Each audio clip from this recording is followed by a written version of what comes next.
racism is here. It's alive and well in Ireland. And for us to pretend like it's only happening in America just because it's more subtly or just because we don't always speak out on it is wrong.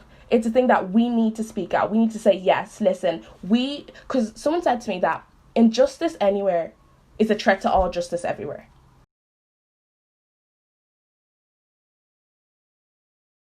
It really hurts. I don't know how else to put it. I've been true emotions. I've been like enraged. Then I've been really sad and really down. And now I'm like in this moment that's like, I need to actively allow my voice to be heard so I can speak for my people, for the ones that can't speak out. It hurts inside to actually see something like this happen to our people, like to anyone really, but like especially because it happened and it hits close to home when you see people like this dying because they haven't done anything. They haven't done anything at all.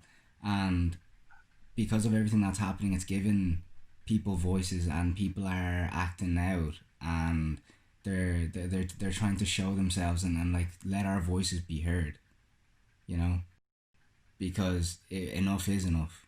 Listen, everyone needs to get on board. It's not enough to be non-racist, because if you're non-racist and you're silent, that equals complacency. That means that, okay, I don't agree with what's going on, but I'm not going to say anything, which is then just feeding into the problem. You are part of the problem. In this day and age, you need to be anti-racist. And not just enough to be anti-racist, but you need to be actively anti-racist, every day speaking out on it, using whatever platform you have to speak out on it. And if it's a thing that you don't have many followers, you talk to your family, that they might have a bias, they might have a preconceived notion of us, of people of color, of black people, and you help them be like, no, you need to educate yourself. So it's a thing that you may not even be racist, but you may be ignorant. I'm still learning, and I think people should learn as well and teach themselves, because like some people will never understand. They'll never understand like what has been happening, what we've gone through, what we're going through.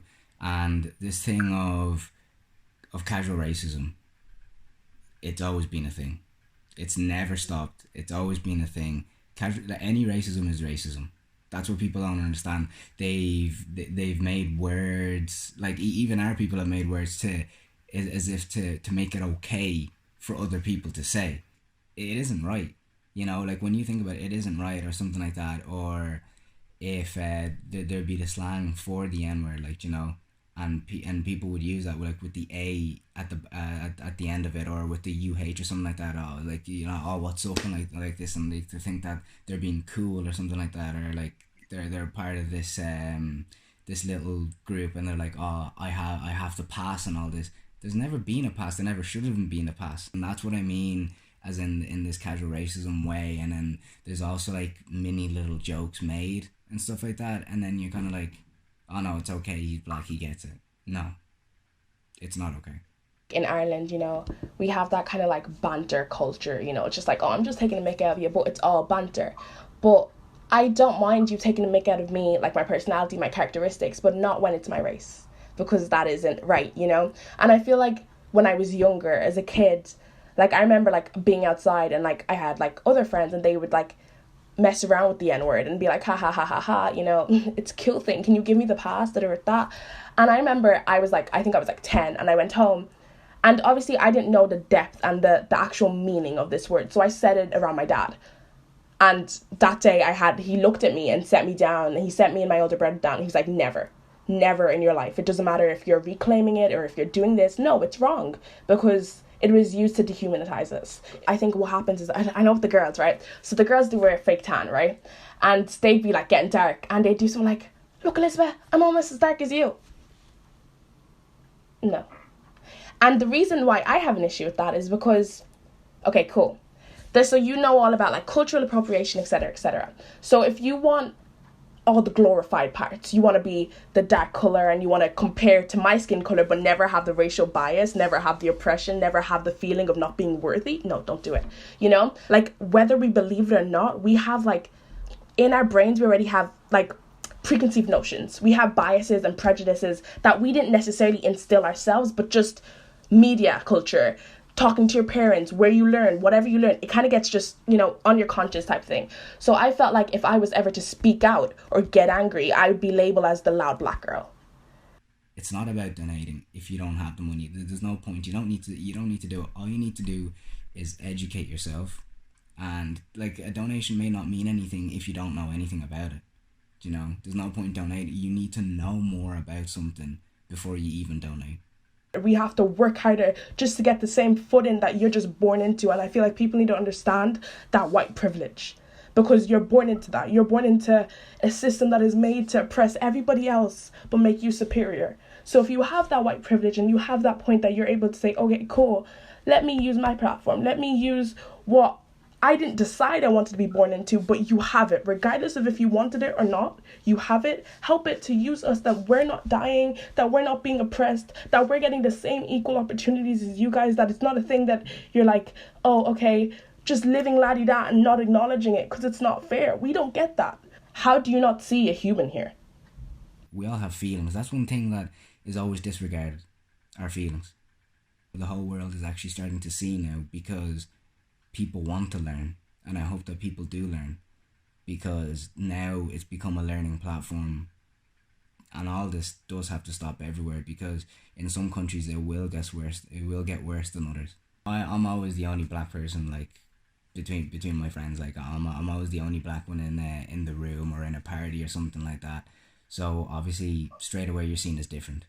You're held in a different manner, and you're expected to, I guess you could say, have less feelings than others. Like, not many things will be recognized for you. I always have to have kind of the shield up. If I'm thinking, like, you kind of do have to have a shield up, because anything could be said, but you have to think about not acting out, because if you act out, you are outnumbered. Wherever I was going, I can't believe I'm saying this, but I was holding the weight of my black people on me. It's that if I make a mistake, if I step out of line, if I move differently, then you're going to have that preconceived notion, and then you're going to apply that to every other single person. So without realizing it, every time you make something, we can't afford to slip up. We can't afford to be enraged. We can't afford to be angry, because that's what those people are going to take and use against the rest of us. You know what I mean? When I see somebody else and they act out in a certain way, I just think that's the person, period, and move on. But when I act out, you're going to think that's how all black people are. And I remember my parents sitting me down, and they're like, Elizabeth, and they said to my older brother, be careful, because we don't want to lose you. We don't want to be scared when you leave your house that, well, you're going to go to wrong people and they're going to kill you because of your race, or you're going to be in a situation where you're going to get held accountable for stuff that other people don't, because it's easy to put the race on you. So that's how I've been, and that's how I feel, and that's how it's been like in Ireland. And I'm sorry if I want to live here comfortably and I don't want to go back to a country that I don't know, because this is my country.